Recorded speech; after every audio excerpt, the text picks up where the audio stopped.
We use the word addicted all the time.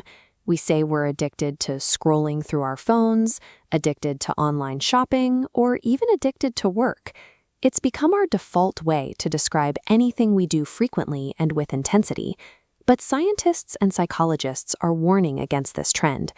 By applying the label of a disease to every intense habit, we fall into a trap called the over-pathologization of everyday life. The responsibility for drawing the line between a bad habit and a medical condition falls to major international health organizations, like the World Health Organization.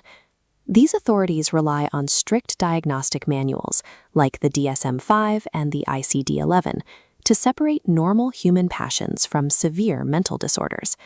If every repetitive behavior gets classified as a mental illness, the diagnosis loses its clinical weight.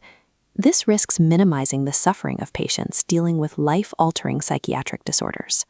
Despite the endless list of behaviors we casually call addictions, official diagnostic manuals currently recognize only two: gambling and, more recently, internet gaming.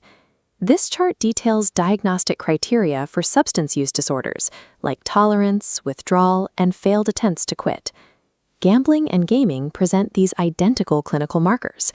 Seeing traits like physical withdrawal when unable to play prove to psychiatrists that behavioral actions affect the body like tugs.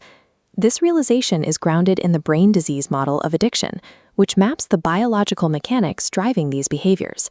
Behaviors and substances bypass normal cognitive control. An individual learns a behavior brings a sudden reward, creating a deeply ingrained learning loop. Cues, like notifications, trigger intense cravings. This constant activation physically restructures the brain's reward system, transforming voluntary choice into an uncontrollable compulsion. Gambling and gaming are recognized disorders because they physically restructure the brain's reward system exactly like a drug. If gaming and gambling made the cut, how do researchers evaluate the other candidates? What about compulsive shopping, problematic pornography use, or endless social media scrolling? This flowchart shows the three-part criteria for the ICD-11.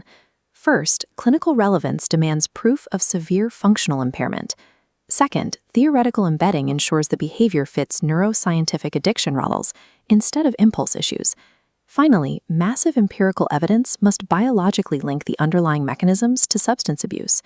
Researchers are actively compiling evidence for conditions like pornography use disorder and buying shopping disorder, but the threshold required to pass all three steps is intentionally massive. Before any new behavior is officially termed an addiction, it must survive the scientific gauntlet to prove it is a clinical pathology. This leaves us with a stark contrast between cultural myths and clinical reality.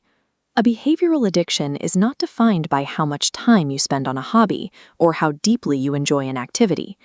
The definitive boundary separating a heavy user from a clinical patient is a profound loss of control combined with severe functional destruction. Functional impairment occurs when the behavior begins jeopardizing your career, education, or vital relationships because stopping is no longer an option. Maintaining these high diagnostic walls isn't a failure to recognize modern problems. It is an intentional safeguard built to protect human eccentricity from being treated as a disease. By respecting this strict scientific boundary, we ensure our everyday passions remain passions. We also preserve the resources and legitimacy needed to provide medical care to those whose neurological reward systems have been physically restructured.